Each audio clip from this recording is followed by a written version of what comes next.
Eu queria deixar primeiro uma frase que diz assim: quando o Evangelho é pregado e o Espírito age, o que acontece automaticamente é crescimento.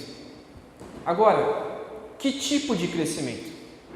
E é isso que a gente vai ver hoje.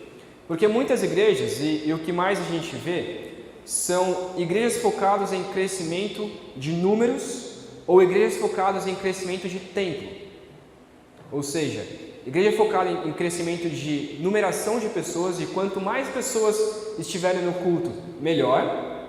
Ou igrejas que estão focadas no crescimento do templo. Quanto mais o templo se expande, melhor. Eu estou tentando fazer isso, a questão de expandir o templo. A Priscila está meio brava comigo, mas me falaram que o nosso corpo é o templo do Espírito Santo e eu não consegui expandir para cima, então estou tentando expandir para o lado. Mas não está dando muito certo. A Priscila está tentando me controlar a respeito disso. Mas algumas igrejas, elas tentam focar no crescimento de pessoas. Quanto mais pessoas no culto, significa que a igreja está boa, está saudável. Ou quanto o templo for maior, ou quanto a gente conseguir reformar as coisas dentro do templo, dentro da igreja, então é melhor. Só que a gente vai ver hoje que o crescimento, ele deve ser o crescimento do Evangelho nas pessoas e não de pessoas.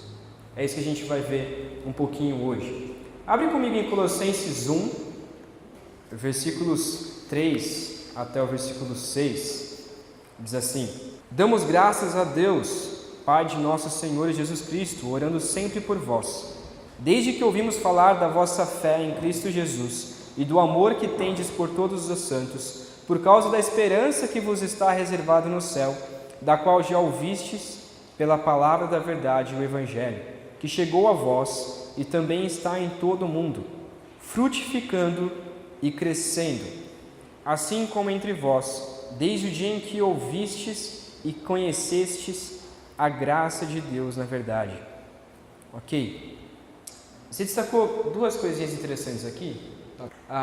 Então, Paulo está escrevendo aos Colossenses, ele está dizendo a essa igreja dos Colossenses, ele diz o seguinte: onde a palavra da verdade... Não, volta mais um. Isso. Eu queria destacar nesse texto, na verdade. Por causa da esperança que vos está... Versículo 5. Por causa da esperança que vos está reservada no céu, da qual já ouvistes pela palavra da verdade, o Evangelho, que vos chegou a vós, e também está em todo o mundo, frutificando e crescendo, assim como entre vós, desde o dia que ouvistes e conhecestes a graça de Deus na verdade. Então Paulo está escrevendo aos Colossenses: olha, vocês precisam frutificar e vocês precisam sim crescer. Mas o que o texto está dizendo que vai frutificar e crescer? Quem consegue me responder aí? De acordo com esse texto. O que precisa frutificar e crescer nas pessoas? Ok, a palavra da verdade. Olha o versículo 5. Do qual já ouvistes pela palavra da verdade o Evangelho. A palavra da verdade chegou a vós e também está em todo o mundo, frutificando e crescendo. Então, pode passar mais um aí, Bruno? Agora sim. Onde a palavra da verdade... Onde a palavra da verdade é ensinada e crida, ela produz fruto. Então, onde a palavra da verdade é ensinada e a palavra da verdade é crida, a palavra da verdade produz fruto. É por isso que nós queremos ser uma igreja que prega a palavra a todo momento. Nós queremos ser assim, nós temos falado sobre isso.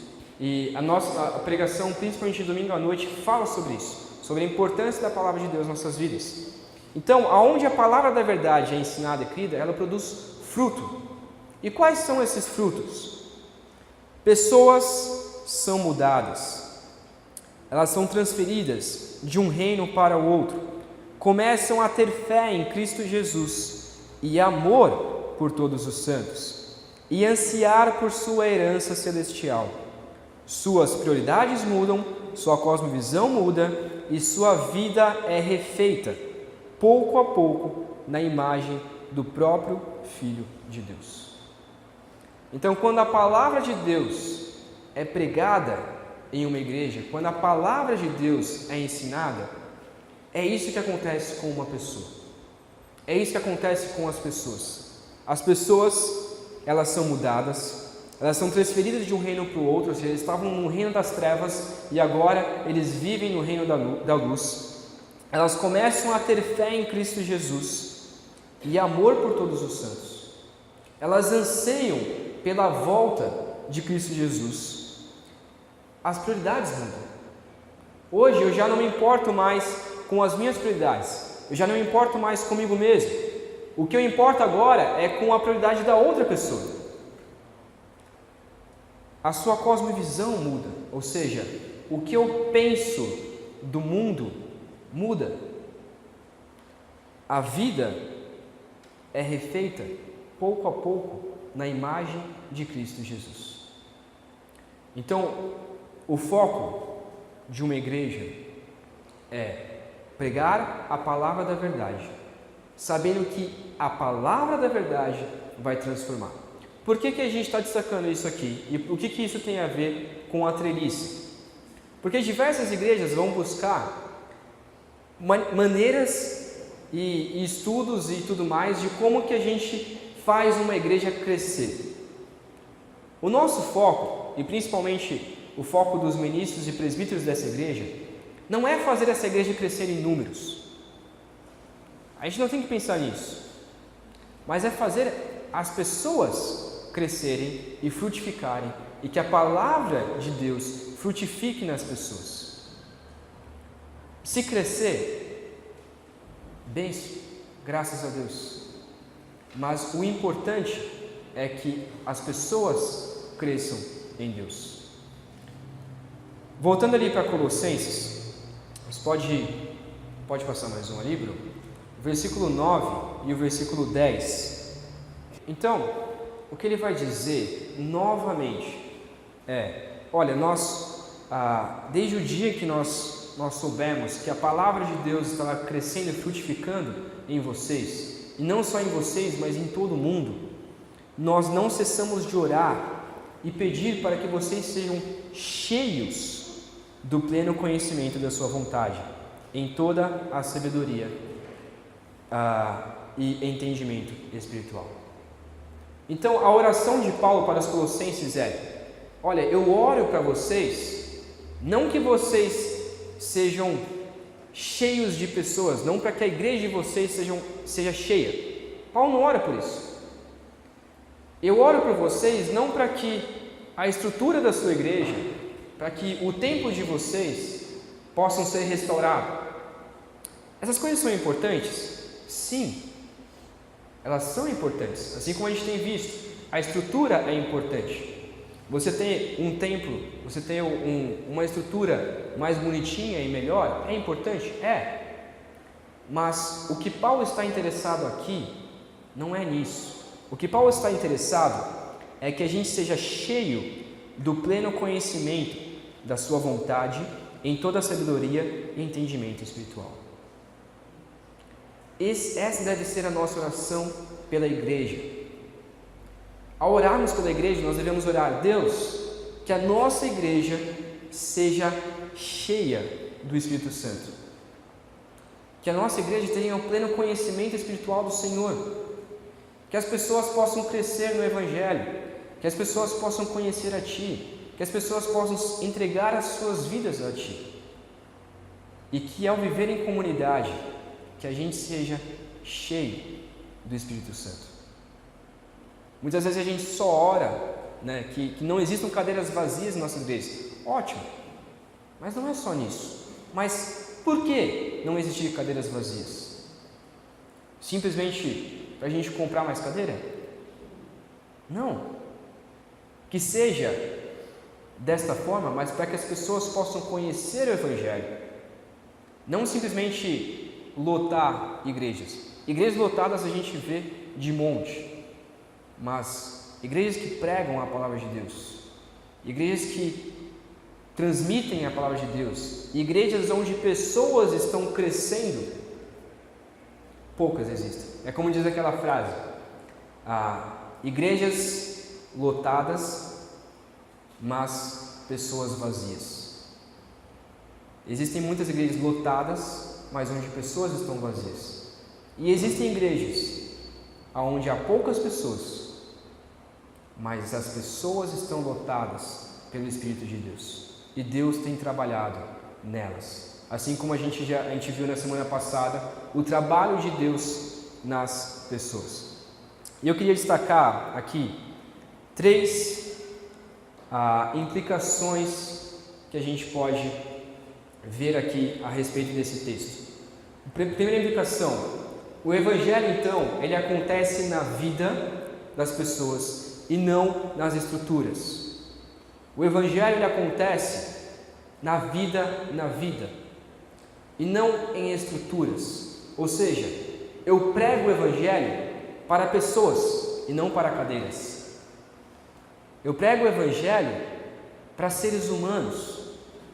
Como a gente viu, pessoas, como a gente viu lá na classe de batismo, pessoas que são a imagem e semelhança de Deus. Eu prego o Evangelho para pessoas que precisam entregar as suas vidas a Deus. Eu não prego o Evangelho para que a igreja cresça, mas eu prego para que essas pessoas sejam transformadas pelo Evangelho. Então, eu vivo uma vida como igreja para que o Evangelho ele aconteça na vida das pessoas e que essas pessoas sejam transformadas pelo Evangelho, não focando simplesmente na estrutura. A segunda implicação é que nós devemos estar dispostos a perder pessoas da igreja. Como assim, Samuel? José falou isso um pouco na primeira aula. À medida que o Evangelho for sendo pregado às pessoas, pode ser, e esse é o meu foco na verdade, eu gostaria muito de que eu fosse o último a entregar a chave dessa igreja. À medida que eu olho para essa igreja e a gente começa a treinar pessoas, e as pessoas começam a crescer no Evangelho, em que elas digam, Samuel, eu não posso ficar aqui. Eu preciso ir pregar o Evangelho para outro lugar. Meu irmão, Deus te abençoe. Samuel, eu não consigo ficar na minha casa. Eu preciso pregar o Evangelho na Malásia. Eu preciso pregar o Evangelho na Índia. Eu preciso pregar o Evangelho em outro lugar. Meu irmão, Deus te abençoe. Então vamos treinar você para você ir para lá. Então é uma igreja que está disposta a perder pessoas.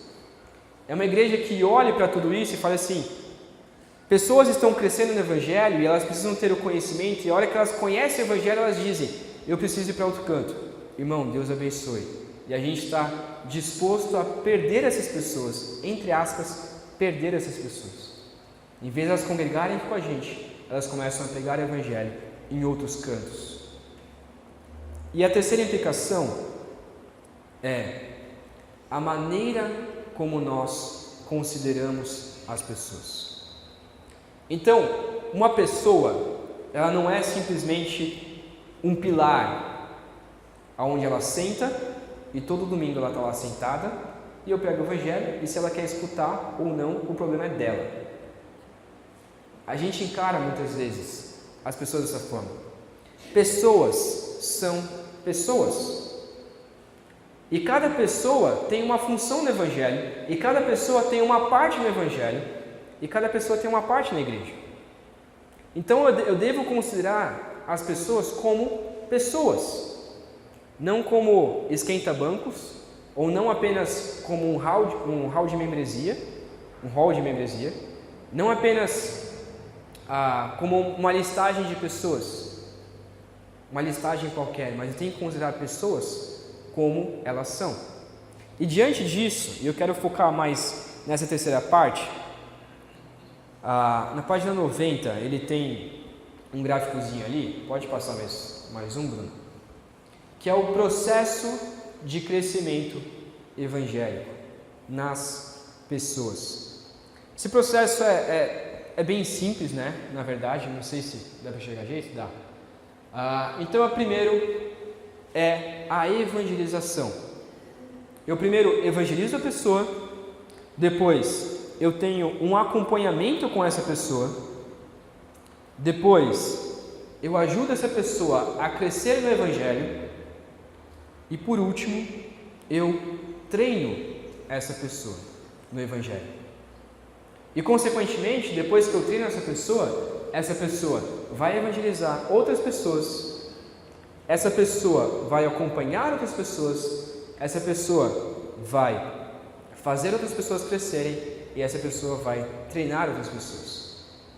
E depois que acontecer isso, a outra pessoa que ela treinou, ela vai começar a evangelizar, ela vai começar a acompanhar o crescimento, ter um acompanhamento, a pessoa vai começar a crescer, a pessoa vai ser treinada. Esse é o Evangelho, é o processo de crescimento nas pessoas. E eu quero focar nisso, porque muitas vezes nós erramos muito diante disso. Pode passar mais um, Bruno. Vamos tentar entender isso de uma forma prática. Nós temos alguns nomes ali, não sei se dá para enxergar direito. É o Bob, o João, o Paulo, a Tami, o José, o Marcos e a Sara. No seu livro, ele está alguns nomes em inglês, então eu tentei traduzir de uma forma melhor para a gente. Vamos pensar aqui. O Bob, ele não é um cristão ainda. Ele ainda não entregou a sua vida a Cristo Jesus. Só que, o que eu tenho que fazer com ele? Será que eu tenho que pensar no Bob como já colocar ele no treinamento? A hora que ele entra na igreja, a gente tem um treinamento para líderes. E aí a pessoa, é a primeira vez que ela entra na igreja, e aí eu já olho para aquele... E aí o Bob, imaginamos assim que o Bob é um cara executivo, é um advogado, um cara muito bom, de boa pinta e todo de terno. E a hora que ele entra na igreja, eu já olho e falo assim, esse vai ser um bom líder. E eu pego o Bob e falo assim, bom, a gente está tendo treinamento de líderes, eu vou colocar ele no treinamento de líderes. E essa pessoa vai começar a treinar outras pessoas, porque ele é um advogado. Mas o que vai acontecer e o que muitas vezes acontece? Essa pessoa, ela já pula todas essas estacas e já chega no treinamento e muitas vezes o cara nem cristão é. Mas ele já chega lá no final treinando porque ele é uma pessoa boa. Porque ele é um cara excelente. A Neide tem um exemplo disso que ela me contou, né? De um conhecido dela, que porque o cara tem uma boa fala, ele era radialista, né? Porque ele tinha uma boa fala, uma igreja pegou e falou assim, você vai ser pastor. Então você vai se levantar e você vai começar a cuidar de uma igreja. Mas nem crente eu sou. Não, mas se vira. Você tem boa pinta, você fala bem, então você vai começar a pastorear uma igreja. É isso mesmo, né, Neide? Tá certo. Olha como a igreja faz. Não, aquela pessoa, ela é boa de fala, então eu já começo a colocar ela no treinamento. Mas muitas vezes, e na verdade, o que ela precisa é seguir esses passos. É a evangelização, o acompanhamento, o crescimento e então o treinamento. Então, o Bob, o que ele está precisando, primeiramente, é do Evangelho, a evangelização, levantar questões. Então, primeiro, com ele, eu preciso levantar questões, eu preciso começar a conversar, e não, primeiramente, só meter o Evangelho, mas começar a me comunicar com ele, começar a levantar questões, começar a fazer perguntas como: se você morrer, para onde você vai? Se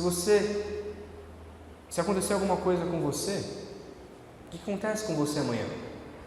Ou começar a fazer questionamentos como: olha, por que você não adora ao Deus Criador? E ele se interessando, então eu passo para o segundo, que seria aonde o Marcos está. O Marcos, ele está na evangelização, mas ele já passou por esse processo de perguntas, de conhecimento, E a hora que eu começo a pregar o Evangelho para o Marcos ele está nesse sentido. E eu começo a evangelizá-lo. Eu começo a pregar o Evangelho para ele. E eu começo a então falar de Cristo para ele. Até que então ele entrega a sua vida. Mas eu não posso colocar o Marcos já lá no treinamento. Eu preciso colocá-lo na evangelização. Eu preciso treinar, eu preciso primeiramente pregar o Evangelho para essa pessoa. E então eu passo para o terceiro, na verdade o segundo passo aqui, que é aonde a Tami está. Eu não estou citando nomes específicos, tá bom, Tamiris? Não é você, ok? E nem era o Marcos, nem... É só nomes aqui, ok? A Tami, ela... Já fizeram perguntas para ela, já evangelizaram ela, mas agora... E aí está naquela questão, né? E agora? O que a Tamiris faz? O que a Tami faz? Ela precisa de um acompanhamento. Ela precisa de alguém para começar a acompanhá-la. Eu prego o Evangelho, mas eu não só prego o Evangelho e falo, agora te vira, vai para qualquer canto aí. Não, eu prego o Evangelho, eu chamo essa pessoa para perto. A pessoa entregou a sua vida a Cristo Jesus, eu tenho um acompanhamento. Eu começo a acompanhar essa pessoa, eu começo a discipular essa pessoa. Então, a Tami está nisso. E aí então vem o crescimento. O João, ele já é uma pessoa que ele necessita de ajuda urgente. É uma pessoa que tem diversos problemas em suas vidas, na sua vida, e ele não está firme com Deus. Ele precisa de alguém para começar a aconselhá-lo nas suas situações difíceis da vida. Talvez a perda de um pai, talvez uma família totalmente desestruturada. Mas o João precisa de alguém para acompanhá-lo nesse sentido. Ele não está firme com Deus. Mas existe também o José, que está firme com Deus. E a sua vida não está passando por tantos apuros, mas ele está firme com Deus. Ele precisa de alguém para acompanhar o crescimento dele, para estar aconselhando ele nesse sentido. Mas aí vem o último passo, que é o treinamento. E no treinamento existem dois tipos de treinamento: o treinamento geral e o treinamento específico. O treinamento geral seria o que nós estamos fazendo aqui.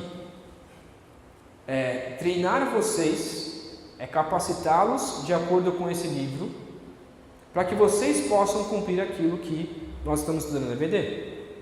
O específico seria mais eu sentar com algumas pessoas, ou especificamente com uma pessoa, e treiná-lo para certo tipo de situação, seja para ministro ou seja para cooperador, que é o que a gente vai ver mais para frente. Mas eu me especifico na pessoa e eu treino aquela pessoa para essa área. Mas primeiro, no geral, eu treino as pessoas no geral e, aliás, eu tinha errado, né? É o Paulo que precisa de um crescimento firme. O José, ele está no treinamento geral. Então é isso que a gente tem feito. A pessoa já passou por um acompanhamento, ela já passou por pessoas que estão trabalhando no crescimento dela, e agora a pessoa está sendo treinada de maneira geral, seja em uma classe maior, seja em um treinamento, por exemplo, para ser professor de escola bíblica dominical. A pessoa ela passa por um treinamento geral. Mas também, à medida que essa pessoa for crescendo, à medida que essa pessoa for sendo treinada, eu começo a treinar essa pessoa especificamente para certa área. Então essa pessoa, por exemplo, ela começa a ser professor de escola bíblica dominical, e a gente vê que a pessoa tem uma capacidade grande não apenas para ser professor, mas para coordenar os professores. E eu então começo a treinar essa pessoa para ser coordenadora ou coordenador do ministério infantil. Então, só que imagina se uma pessoa chega aqui amanhã na igreja e a pessoa diz assim: bom, eu sou formado em pedagogia, fiz 10 anos de pedagogia e pós e não sei o que, E aí eu já olho para aquela pessoa e digo assim, nossa, excelente! Então amanhã você é o coordenador do Ministério Infantil, ok? Beleza? Fechado? Não, está tudo errado. Eu primeiro preciso passar por todo esse tipo de processo para então treinar a pessoa, para a pessoa ser o coordenador do Ministério Infantil. O que muitas vezes a gente tenta acelerar esse processo cada vez mais, e a gente vai ver isso mais para frente, por conta da necessidade. Ah, é urgente, precisa tapar aquele buraco. Calma. Calma, ninguém vai morrer por isso. Vamos trabalhando, vamos crescendo para que aquela pessoa seja treinada para essa área específica. Paulo vai dizer um pouquinho sobre isso em 1 Tessalonicenses 5, 12 a 14. Irmãos, pedimos que deis o devido respeito aos que trabalham entre vós, que vos presidem no Senhor e vos aconselham, e os tenhais em grande estima e amor, por causa do trabalho que realizam. Tende paz entre vós. Então Paulo está dizendo, olha, peço que vocês tenham devido respeito àqueles que estão trabalhando entre vocês. Por quê? Eles vos presidem no Senhor, eles levam vocês até o Senhor, e eles aconselham vocês. E a ideia aqui de aconselhamento não é apenas eu fui lá e dou alguns conselhos para a pessoa, mas eu aconselho aquela pessoa e treino aquela pessoa para que ela também comece a pregar o Evangelho. Então nós devemos ter grande estima e amor por causa do trabalho que essas pessoas têm realizado no Evangelho. E Paulo está dizendo, olha, amem essas pessoas e tenham respeito às pessoas que trabalham entre vocês e que estão fortalecendo vocês, que estão treinando vocês para que vocês façam a mesma coisa. Então, no final das contas, eu queria concluir esse primeiro período, pode passar mais um, que o treinamento, ele é o mecanismo do crescimento evangélico. O meu foco como igreja, nosso foco como igreja, não é apenas pregar o Evangelho. A gente já estaria fazendo algo útil? Sim. Seria algo bom? Sim. Mas não posso parar nisso. Eu tenho que começar agora a treinar pessoas para pregar o Evangelho. Então, essa segunda parte vai ser um pouquinho mais rápida. A gente vai passar um pouquinho mais rápido aqui, mas eu começo a então treinar cooperadores. Pode passar mais um, Bruno? Mais um também. Ok, esse é o capítulo 9, se você quiser acompanhar. Então vamos imaginar a seguinte imagem, esse seguinte quadro. Ok, então nós temos o Bob, o João, o Paulo, a Tami, o José, o Marcos e a Sara. São 7 pessoas, certo? Agora imagina se nessas 7 pessoas, o José, o pastor José, olhe para si e fale assim, bom, eu tenho esse quadro de 7 pessoas, eu tenho esses 7 membros da minha igreja, esses 7 pessoas que são possíveis membros. Eu preciso fazer alguma coisa com eles. Então, um dia na semana, eu vou me reunir com cada um. São 7, ok? Então, imagine uma igreja onde só existem 7 pessoas frequentando o culto. E aí o José olha para essa situação das 7 pessoas e cada pessoa está em uma situação. Então o pastor José, ele tem que sozinho evangelizar, aconselhar, acompanhar o crescimento e treinar pessoas. Sozinho o José tem que fazer isso, ok? Mas só fazer isso? É aí que está. Quando eu treino pessoas, essas pessoas começam a fazer isso. Eu falei de uma igreja de 7 pessoas, uma frequência de 7 pessoas. Só aqui a gente tem muito mais do que 7 pessoas. Então imagina se o José todos os dias fala assim, não, eu sozinho vou investir em todas as pessoas da minha igreja, porque só eu sou capacitado para fazer isso, e na verdade eu não quero treinar ninguém, eu quero só pregar o Evangelho, eu quero aconselhar essas pessoas e pronto, acabou. E eu não quero tornar essas pessoas aptas para evangelizar e aconselhar. Então eu sozinho vou fazer tudo isso. É óbvio que o José não vai aguentar. É óbvio. Então por isso, pode passar mais um aí? Por isso que nós devemos investir o nosso tempo em cuidar daqueles que precisam de ajuda. Não, desculpa. Se nós investirmos nosso tempo em cuidar apenas daqueles que precisam de ajuda, os cristãos estáveis estagnarão e nunca serão treinados para ministrar a outros. Os cristãos continuarão não evangelizados e o princípio logo surgirá na congregação. Se você quer tempo e atenção do pastor, arranje um problema para si mesmo. E com o passar do tempo a videira murchará. Então, o foco do pastoreio, o foco do ministro, ele não deve ser apenas na evangelização e no acompanhamento, mas o principal foco de um pastor, o principal foco de um ministro é levantar cooperadores que participem da mesma função pastoral e possam treinar outras pessoas para evangelizar, aconselhar, acompanhar o crescimento e treinar outras pessoas. Se apenas o ministro, se apenas o pastor fazer tudo isso sozinho, ele não aguenta. Por isso que ele precisa treinar pessoas, por isso que os pastores precisam treinar pessoas para fazerem a mesma coisa que eles têm feito. Se eu e o José formos querer apenas visitar os membros dessa igreja, se a gente pegar um por dia, a gente vai levar cerca de 120 dias. Isso visitando de domingo. Se a gente pegar uma pessoa por dia, a gente levaria 120 dias. Isso porque é uma igreja pequena. Agora imagina se lá na Piba o pastor Mendes se resolve e fala assim: não, eu vou fazer tudo sozinho, chega, não quero mais pastores, eu quero fazer tudo por mim mesmo. Seriam 1.600 pessoas que ele teria que visitar. Ele gastaria 1.600 dias para visitar cada pessoa.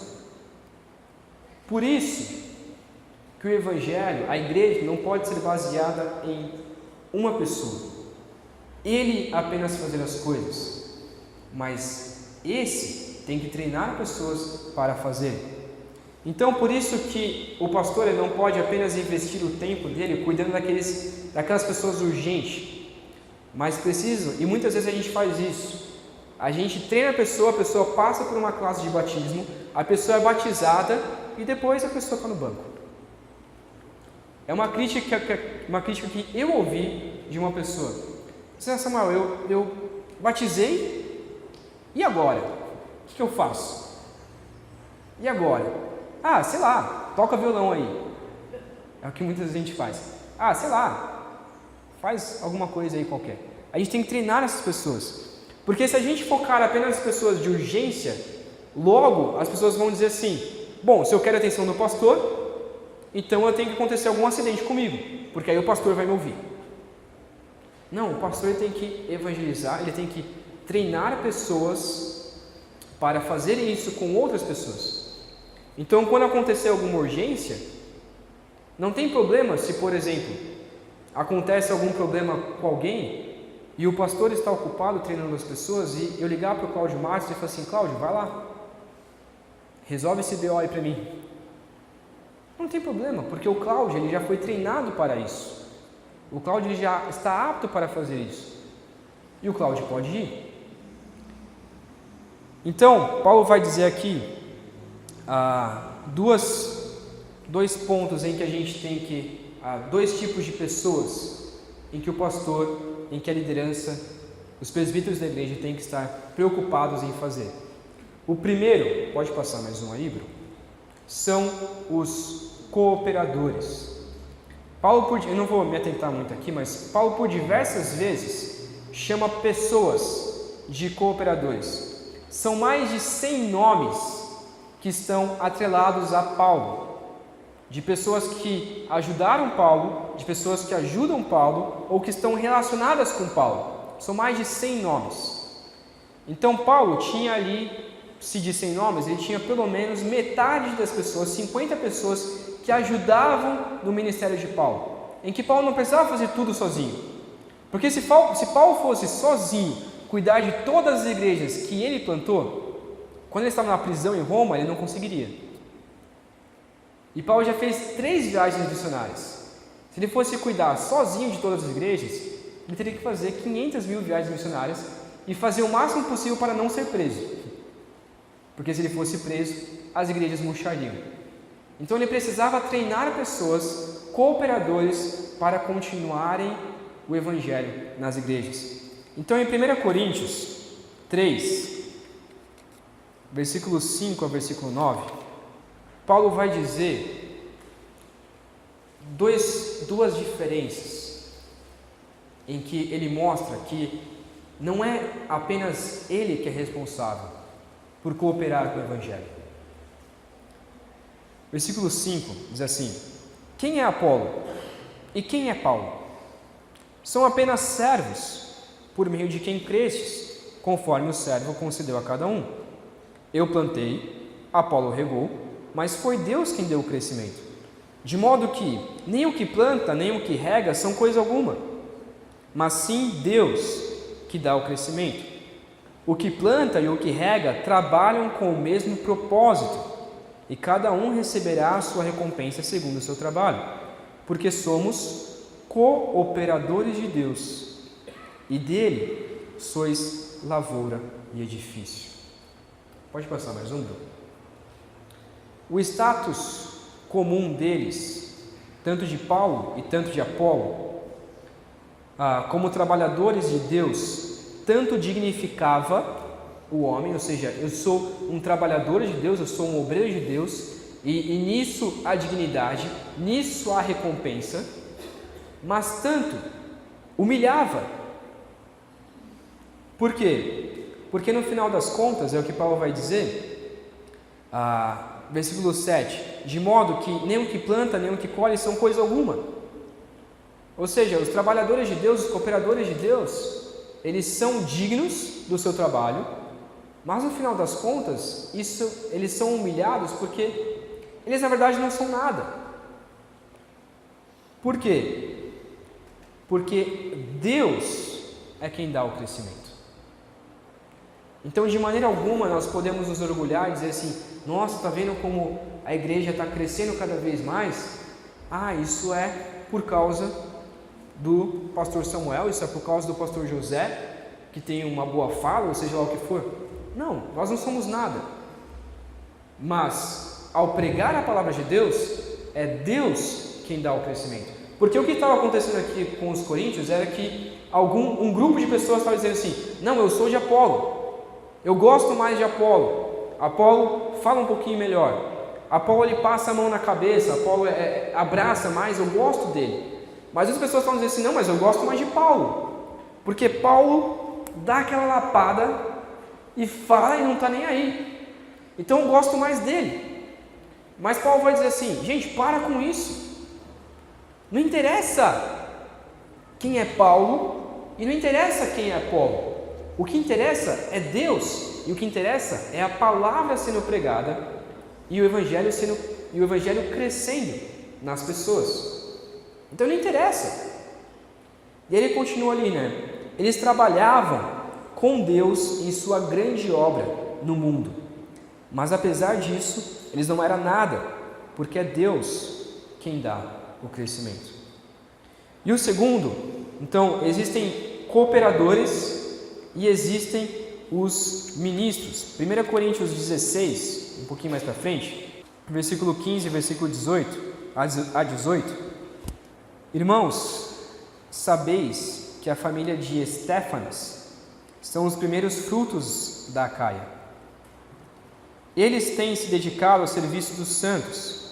Assim, suplico-vos agora que também vos sujeiteis aos que são como eles e a todos que cooperam e trabalham na obra. Alegro-me com a vinda de Estéfanas, Fortunato e Acaico, pois eles supriram o que me faltava da vossa parte, porque revigoraram o meu espírito, assim como o vosso. Homens como eles merecem o vosso reconhecimento. Então Paulo vai dizer: olha, existem tipos de pessoas que são ministros e são cooperadores do Evangelho. São pessoas que trabalham, são pessoas que treinam pessoas. E ele vai dizer no versículo 18: eles revigoraram o meu espírito assim como o vosso. Homens como este, homens que são ministros do Evangelho, merecem o vosso reconhecimento. Pode passar mais um ali? Então, 2 pontos aqui. Embora esses fossem ministros de Paulo, eles eram primeiramente ministros de Deus. E segundo, o serviço realizado não era qualquer serviço, mas um serviço relacionado com a propagação da palavra e a edificação da igreja. Então, no final das contas, o que nós temos aqui são cooperadores e ministros. São pessoas que trabalham na igreja para que o Evangelho seja propagado. São pessoas que sabem que o nosso trabalho, o que nós temos feito, não é digno de nós mesmos, mas é Deus quem trabalha e é Deus quem dá o crescimento da videira. E eu quero rapidamente, eu encerro com isso, como nós então, diante de tudo isso, legal, Samuel, você falou que a gente tem que treinar pessoas, você está repetindo isso na verdade várias vezes, que a igreja é um corpo só e que a gente tem que treinar as pessoas para participar do Evangelho, mas como que eu seleciono esses cooperadores? Como que eu sei que essas pessoas vão de fato pregar o Evangelho? E como que eu consigo ter essa visão e olhar aquela pessoa e dizer assim, poxa, aquela pessoa é boa nisso? Como que eu faço isso? Pode passar mais um, Ibra. Como que eu seleciono cooperadores? Primeiro, eu preciso compreender as crenças e os valores essenciais das pessoas. Então, eu tenho que tomar muito cuidado ao selecionar algumas pessoas. Por quê? Porque talvez aquela pessoa ainda não entendeu o Evangelho e eu já quero colocá-la como cooperadora. Essa pessoa ainda tem dúvidas da fé. Essa pessoa ainda tem algumas crenças diferentes do que nós acreditamos. Ou algumas pessoas têm simplesmente uma doutrina diferente da nossa. E eu tenho que tomar cuidado ao selecionar esses cooperadores. Eu tenho que compreender o que aquela pessoa pensa e quais são as crenças que essa pessoa tem e quais são os valores essenciais que essa pessoa tem. Eu não quero entrar em detalhes, mas a gente tem que tomar muito cuidado ao, principalmente, chamar um pastor, a saber quais são as crenças, quais são os valores, o que ele acredita sobre isso, o que ele acredita sobre tal assunto. E o pastor ele tem que selecionar pessoas para trabalharem junto com ele, pessoas que pensam da mesma maneira, pessoas que creem no Evangelho. E principalmente pessoas que se submetem à palavra de Deus. O segundo ponto, como que eu seleciono cooperadores, muitas vezes a gente se impressiona com a aparência acima do conteúdo. A gente tem que tomar muito cuidado com isso. Então eu olho para aquela pessoa, que vem de terno e gravata, todo domingo de manhã e à noite, seja o calor que for, a pessoa está de terno e gravata. E eu olho para aquela pessoa e digo assim, olha, tá vendo? Esse aí é um líder. Quem disse? E aí eu olho para uma pessoa que vem de forma simples, que talvez ao olhar para o rosto dela a gente não identifique nada, ela tem uma aparência totalmente diferente, mas ao conversar com ela, ao saber quem ela é, você vê que a pessoa tem muito conteúdo, que a pessoa realmente tem uma eficácia muito grande. Mas muitas vezes a gente seleciona pessoas por conta de sua aparência. A pessoa tem uma boa aparência? Então, a pessoa ela veste terno e gravata? É pastor. Simplesmente porque a pessoa veste terno e gravata? Não, tem que ser o pastor. E aí coloca a pessoa lá na frente, e aí a pessoa abre a boca e não fala nada com nada. Mas a gente tem que olhar para as pessoas não pelas suas aparências, mas pelo conteúdo que ela pode trazer. Nós muitas vezes também ignoramos o histórico da pessoa. Nós olhamos para certo tipo de pessoas, nós sabemos o histórico dela, nós sabemos quem ela é, mas a gente diz, não importa isso. E aí eu começo a treinar aquela pessoa sem nem saber da história dela, sem nem saber quem a pessoa é, sem nem saber como que a pessoa conheceu o Evangelho, sem nem saber como que a pessoa entregou a sua vida a Cristo Jesus e o que ela foi aconselhada. Eu simplesmente olho para a pessoa, vejo o que ela tem feito hoje e falo, bom, já coloco essa pessoa como meu cooperador. Essa pessoa, ela tem bom relacionamento? Por exemplo, a pessoa não conversa com ninguém, ela fica no cantinho, ela entra na igreja, ela chega 5 minutos atrasado e sai 5 minutos antes porque ela não quer cumprimentar ninguém. Então ela entra e sai, e aí você vira para aquela pessoa e fala assim, nossa, eu vou colocar a pessoa na porta para receber os irmãos. Não faz sentido. Eu tenho que olhar para as pessoas, essa pessoa tem um bom relacionamento, então eu coloco aquela pessoa aonde ela tem um bom relacionamento. Se a pessoa não tem um bom relacionamento, então eu vou treinando essa pessoa para que ela tenha um bom relacionamento. Porque o Evangelho precisa de relacionamentos. Então eu treino, eu vou incentivando, eu vou aconselhando essa pessoa. Então são passos. O quinto erro aqui é recrutar as pessoas em desespero. Não tem ninguém para tocar violão, coloca qualquer um aí. O cara sabe 3 notas, sabe 2 notas, então coloca. Não tem ninguém para tocar bateria? Né, Nael? Você me colocou hoje? Tudo bem. Brincadeira. Não tem ninguém para tocar, coloca aí qualquer um. Vai qualquer um ele mesmo. A pessoa não sabe fazer nada. Não, mas não interessa, o importa é ter alguém lá. Mas a pessoa nem sabe fazer? Não interessa, coloca lá. A gente tem que ter um grande problema com isso. É diferente do que, por exemplo, o Nael olhar para mim e falar assim, pô, o Samuel não sabe tocar nada de bateria, mas eu quero colocar o Samuel para tocar bateria. Eu quero incentivar o Samuel para tocar bateria. Samuel, vamos ter uma aulinha por semana? Eu te ensino. E aí você vai tocando. É diferente.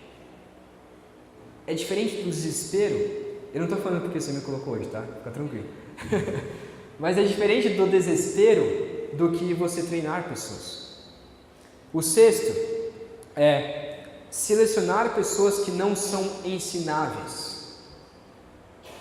Você já coloca uma pessoa como líder, sendo que a hora que você vai conversar com tal pessoa e você chega e fala assim, cara, você não pode fazer assim. Não interessa, eu quero fazer do meu jeito. Calma. Por exemplo, eu olhar para a Bruna e falar assim, Bruna, a gente vai colocar você na mídia, tá? Você vai começar a treinar na mídia e tal. Aí a Bruna vira e fala assim, tá bom. Aí aqui em cima, o Nael está dirigindo o louvor e ela começa a pedir, Bruna, passa o slide. E ela lá, Bruna, passa o slide. Aí ela passa do jeito que ela bem entender, do jeito que ela bem quer.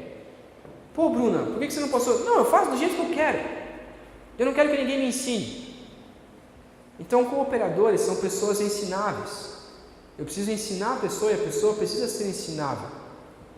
O sétimo é escolher apoiadores conformistas. Ou seja, eu olhar para uma pessoa e só porque aquela pessoa me dá um abraço, só porque aquela pessoa fala para mim, oi pastor, tudo bem? Deus abençoe a sua vida. Eu já olho e falo, nossa, o cara me elogiou, falou bem da minha pregação, o cara falou que a pregação foi excelente, vou colocar esse cara como líder, vou colocar esse cara como cooperador.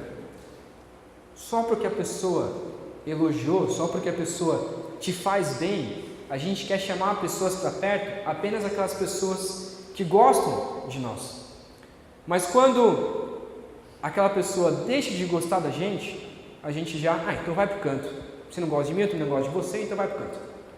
Eu tenho que tomar cuidado de selecionar pessoas apenas que gostam de mim.